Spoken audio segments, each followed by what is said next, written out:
Hola, selamat siang dan mari kita kembali menghibur diri dengan kemenangan posisional Magnus Carlsen yang bermain sederhana saat melawan seorang master FIDE bernama Anders Huber. Game mereka berlangsung dalam pembukaan French Defense. Kemudian setelah D4, D5, kuda C3, hitam memasuki varian Fort Knox, pion makan pion. Ini juga dikenal sebagai varian Rubinstein. Magnus mengambil pion, dan setelah langkah teori kuda D7, Magnus mengembangkan gajah. Kuda F6, menteri E2. Setelah pertukaran kuda, gajah makan kuda. Pada langkah ke-7, hitam melakukan kesalahan, yakni kuda F6.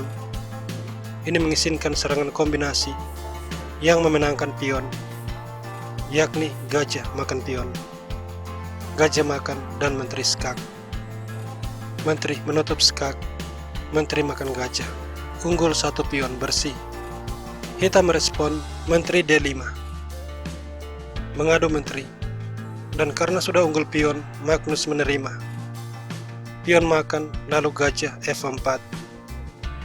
Gajah D6, kembali kesalahan karena mengizinkan pertukaran pion makan, dan tidak saja formasi pion rusak, tapi perwira juga semakin berkurang, yang mana ini menguntungkan Magnus. Permainan berlanjut dengan kuda E2. Setelah raja D7, Magnus mendorong F3, langkah defensif, menutup aktivitas kuda di center. Benteng B8, tapi B3. Benteng C8, raja D2. Benteng E8, dan Magnus menaruh benteng di E1, bermaksud untuk mengadu benteng. Setelah benteng E7, kuda F4, benteng ditukar, benteng makan, dan hitam sebagai master FIDE tidak menyadari strategi penyederhanaan yang sejak tadi dilakukan Magnus. Dia di sini dalam posisi tertinggal material, justru menawar pertukaran benteng. Magnus menerima dengan senang hati. Raja makan, kemudian H4. Raja D7, G4, menutup aktivitas kuda di center dan di sayap raja. Raja C6, raja ke C3. Setelah H6, raja B4 bermaksud menyerang pion. Kalau raja B6, pion akan ke G5 mengusir kuda. Pertukaran pion, pion makan, dan setelah kuda mundur ke H7, kuda akan makan pion, skak. Raja C6 dan pion G6. Pion makan, kuda skak. Raja D7, kuda makan pion. Magnus unggul 2 pion bersih.